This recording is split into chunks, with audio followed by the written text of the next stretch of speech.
Chapter 8. There is a great commotion in the large house. Sebastian had just shown the tutor into the study on the following morning when there came another very loud ring at the bell, which Sebastian ran quickly to answer. Only Herr Sesman rings like that, he said to himself. He must have returned home unexpectedly. He pulled open the door, and there in front of him he saw a ragged little boy carrying a hand organ on his back. What's the meaning of this? Said Sebastian angrily. I'll teach you to ring bells like that. What do you want here? I want to see Clara, the boy answered. You dirty, good-for-nothing little rascal. Can't you be polite enough to see Miss Clara? What do you want with her? Continued Sebastian roughly. She owes me 4p, explained the boy. You must be out of your mind. And how do you know that any young lady of that name lives here? She owes me 2p for showing her the way there, and 2p for showing her the way back. See what a pack of lies you are telling. The young lady never goes out, cannot even walk, but often get back to where you came from before I have to help you along. But the boy was not to be frightened away. He remained standing and said in a determined voice, But I saw her in the street and can describe her to you. She has short, curly black hair and black eyes and wears a brown dress and does not talk quite like we do. Oh ho, thought Sebastian, laughing to himself. The little miss has evidently been up to more mischief. Then, drawing the boy inside, he said aloud, I understand now. Come with me and wait outside the door till I tell you to go in. Be sure you begin playing your organ the instant you get inside the room. The lady is very fond of music. Sebastian knocked at the study door, and a voice said, Come in. There is a boy outside who says he must speak to Miss Clara herself, Sebastian announced. Clara was delighted at such an extraordinary and unexpected message.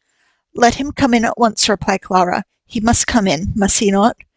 She added, turning to her tutor, if he wishes so particularly to see me. The boy was already inside the room, and according to Sebastian's directions, immediately began to play his organ. Fräulein Rottenmeier, wishing to escape the ABC, had retired with her work to the dining room. All at once she stopped and listened.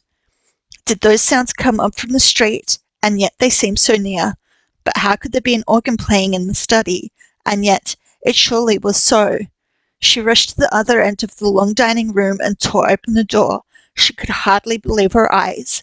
There in the middle of the study stood a ragged boy turning away at his organ in the most energetic manner. The tutor appeared to be making efforts to speak, but his voice could not be heard. Both children were listening delightedly to the music. Leave off at once, screamed Fräulein Rottenmeier, but her voice was drowned by the music. She was making a dash for the boy when she saw something on the ground crawling towards her feet, a dreadful dark object, a tortoise. At this sight she jumped higher than she had for many long years before, shrieking with all her might, Sebastian! Sebastian! The organ player suddenly stopped, for this time her voice had risen louder than the music. Sebastian was standing outside, bent double with laughter, for he had been peeping to see what was going on. By the time he entered the room, Fräulein Rottenmeier had sunk into a chair. Take them all out, boy and animal. Get them away at once, she commanded him. Sebastian pulled the boy away, the latter having quickly caught up the tortoise, and when he had got him outside, he put something into his hand. There is a 4p from Miss Clara, and another 4p for the music. You did it all quite right. And with that he shut the front door upon him. Quietness reigned again in the study, and lessons began once more. Fräulein Rottenmeier now took up her station in the study in order, by her presence, to prevent any further dreadful goings-on. But soon another knock came to the door, and Sebastian again stepped in, this time to say that someone had brought a large basket with orders that it be given at once to Miss Clara. For me, said Clara in astonishment, her curiosity very much excited. Bring it in at once, that I may see what it is like. Sebastian carried in a large covered basket and retired. I think the lessons had better be finished first before the basket is unpacked, said Fräulein Rottenmeier. Clara could not conceive what was in it, and cast longing glances towards it. In the middle of one of her declamations, she suddenly broke off and said to the tutor, Mayn't I give just one peep inside to see what is in it before I go on? On some considerations I am for it, on others against it, he began in answer. For it, on the ground that if your whole attention is directed to the basket. But the speech remained unfinished. The cover of the basket was loose, And at this moment, 1, 2, 3, and then 2 more, and again more kittens came suddenly tumbling onto the floor and racing about the room in every direction, and with such indescribable rapidity that it seemed as if the whole room was full of them. They jumped over the tutor's boots, bit at his trousers, climbed up Fräulein Rottenmeier's dress, rolled about her feet, sprung up on Clara's couch, scratching, scrambling, and mewing. It was a sad scene of confusion. Clara, meanwhile, pleased with their gambols, kept on exclaiming, "Oh, the dear little things, how pretty they are! Look, Heidi, at this one. Look at that one over there." And Heidi in her delight kept running after them, first into one corner and then into the other. The tutor stood up by the table, not knowing what to do, lifting first his right foot and then his left to get away from the scrambling, scratching kittens. Fräulein Rottenmeier was unable at first to speak at all, so overcome was she with horror that she did not dare rise from her chair for fear that all the dreadful little animals should jump upon her at once. At last she found voice to call loudly, "Tinite, Tinite, Sebastian, Sebastian." They came in answer to her summons, gathered up the kittens. By degrees they got them all inside the basket again, and then carried them off to put with the other 2. Today again there had been no opportunity for gaping. Late that evening, when Fräulein Rottenmeier had somewhat recovered from the excitement of the morning, she sent for the 2 servants and examined them closely concerning the events of the morning. And then it came out that Heidi was at the bottom of them, everything being the result of her excursion the day before. Fräulein Rottenmeier sat pale with indignation and did not know at first how to express her anger. Then she made a sign to Tinite and Sebastian to withdraw, and turning to Heidi, who was standing by Clara's couch, quite unable to understand of what sin she had been guilty, began in a severe voice. "Adelaide, I know of only one punishment which will perhaps make you alive to your ill conduct, for you are an utter little barbarian. But we shall see if we cannot tame you so that you should not be guilty of such deeds again, by putting you in a dark cellar with rats and black beetles." Heidi listened in silence and surprise to her sentence, for she had never seen a cellar such as was now described. The place known at her grandfather's as the cellar, where the fresh-made cheeses and the new milk were kept, was a pleasant and inviting place. Neither did she know at all what rats and black beetles were like. But now Clara interrupted in great distress. "No, no, Fräulein Rottenmeier, you must wait until Papa comes. He has written to say that he will be home soon, and then I will tell him everything, and he will say what is to be done with Heidi." Fräulein Rottenmeier could not do anything against his superior authority, especially as the father was really expected very shortly.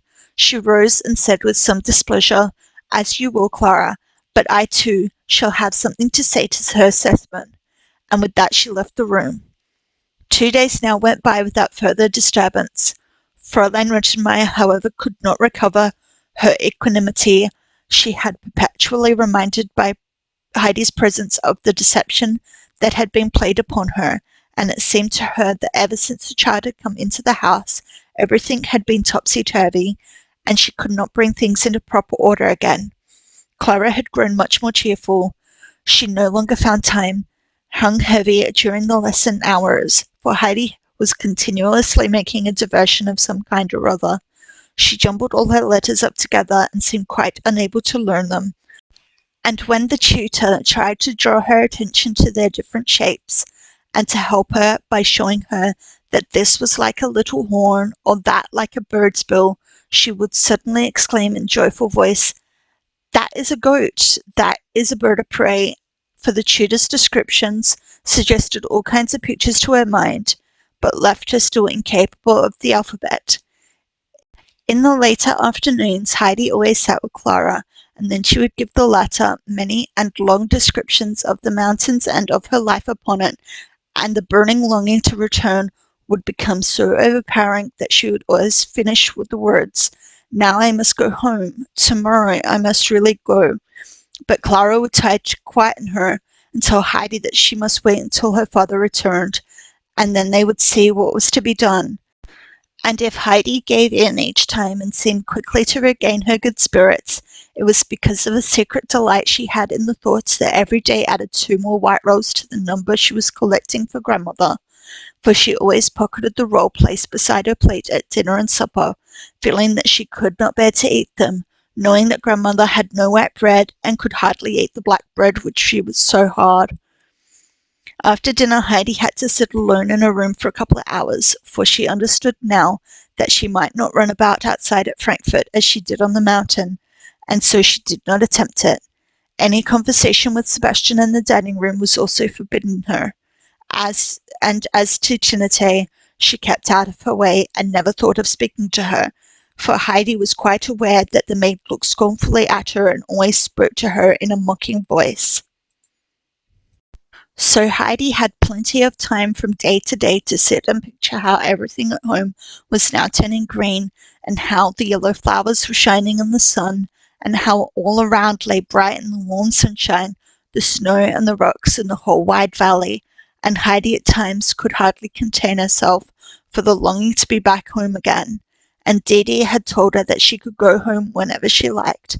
So it came about one day that Heidi felt she could bear it no longer, and in haste she tied up all the rolls in her red shawl, put on her straw hat, and went downstairs. But just as she reached the hall door she met Fräulein Rottenmeier herself, just returning from a walk, which put a stop to Heidi's journey. Fräulein Rottenmeier stood still a moment, looking at her from top to toe in blank astonishment, her eye resting particularly on the red bundle. Then she broke out, "What have you dressed yourself like that for? What do you mean by this? Have I not strictly forbidden you to go running about in the streets? And here you are ready to start off again, and going out looking like a beggar." "I was not going to run about, I was going home," said Heidi, frightened. "What are you talking about, going home? You want to go home?" exclaimed Fräulein Rottenmeier, her anger rising. "To run away like that? What would Herr Sessmann say if he knew? Take care that he never hears of this. And what is the matter with this house, I should like to know? Have you not been better treated than you deserved? Have you wanted for a thing? Have you ever in your life before had such a house to live in, such a table, or so many to wait upon you? Have you?" "No," replied Heidi. "I should think not indeed," continued the exasperated lady. "You have everything you can possibly want here, and you are an ungrateful little thing. It is because you are too well off and comfortable that you have nothing to do but think what naughty thing you can do next." Then Heidi's feelings got the better of her, and she poured forth her trouble. "Indeed, I only want to go home, for if I stay so long away, Snowflake will begin crying again, and grandmother is waiting for me, and Greenfinch will get beaten, because I am not there to give Peter any cheese, and I can never see how the sun says good night to the mountains, and if the great bird were to fly over Frankfurt, he would crow louder than ever about people huddling all together and teaching each other bad things, and not going to live up on the rocks where it is so much better. Heaven have mercy on us, the child is out of her mind," cried Fräulein Rottenmeier, and she turned in terror and quickly up the steps, running violently against Sebastian in her hurry. "Go and bring that unhappy little creature in at once," she ordered him, putting her hand to her forehead, which she had bumped against his. Sebastian did as he was told, rubbing his own head as he went, for he had received a still harder blow. Heidi had not moved. She stood with her eyes aflame and trembling all over with inward agitation. "What, got into trouble again?" said Sebastian in a cheerful voice.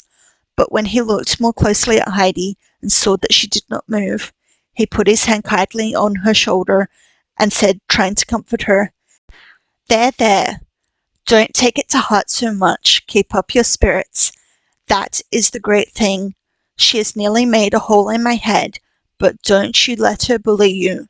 Then, seeing that Heidi still did not stir, "We must go. She ordered me to take you in."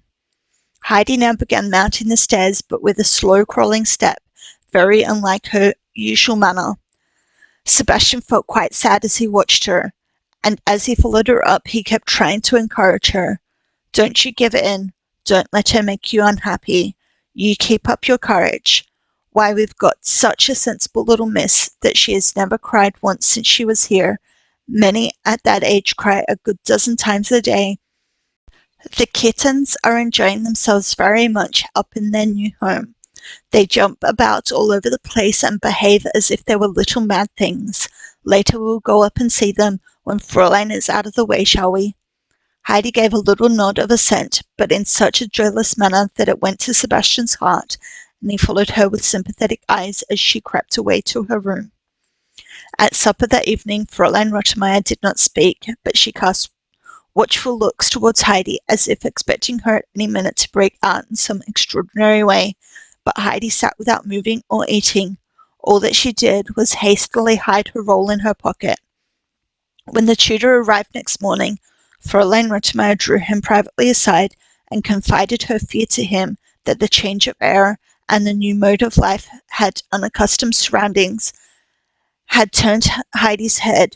Then she told him of the incident the day before and of Heidi's strange speech, but the tutor assured her she need not be in alarm. He had already become aware that the child was somewhat eccentric, but otherwise quite right in her mind, and he was sure that, with careful treatment and education, the right balance would be restored, and it was this he was striving after.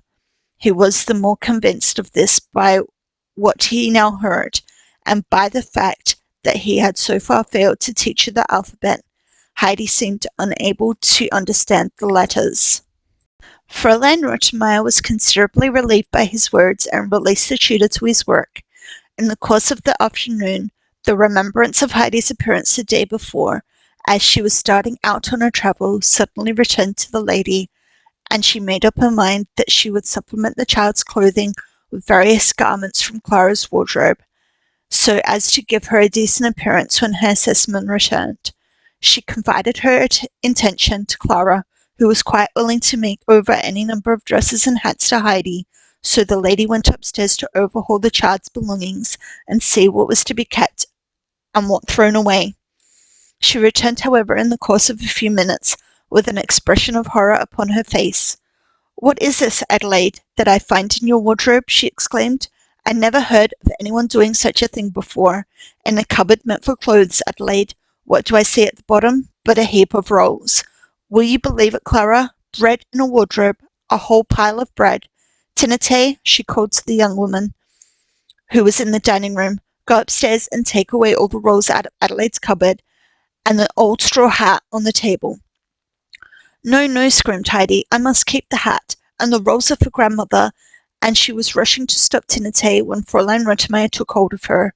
"You will stop here, and all that bread and rubbish shall be taken to the place they belong to," she said in a determined tone, as she kept her hand on the child to prevent her running forward. Then Heidi in despair flung herself down on Clara's couch and broke into a wild fit of weeping, her crying becoming louder and more full of distress every minute, while she kept on sobbing out at intervals. "Now grandmother's bread is all gone. They were all for grandmother, and now they are taken away, and grandmother won't have one." And she wept as if her heart would break. Fräulein Rottenmeier ran out of the room. Clara was distressed and alarmed at the child's crying. "Heidi, Heidi," she said imploringly, "pray do not cry so. Listen to me. Don't be so unhappy. Look now, I promise you that you shall have just as many rolls, or more, all fresh and new to take to grandmother when you go home. Yours would have been hard and stale by then. Come, Heidi, do not cry any more."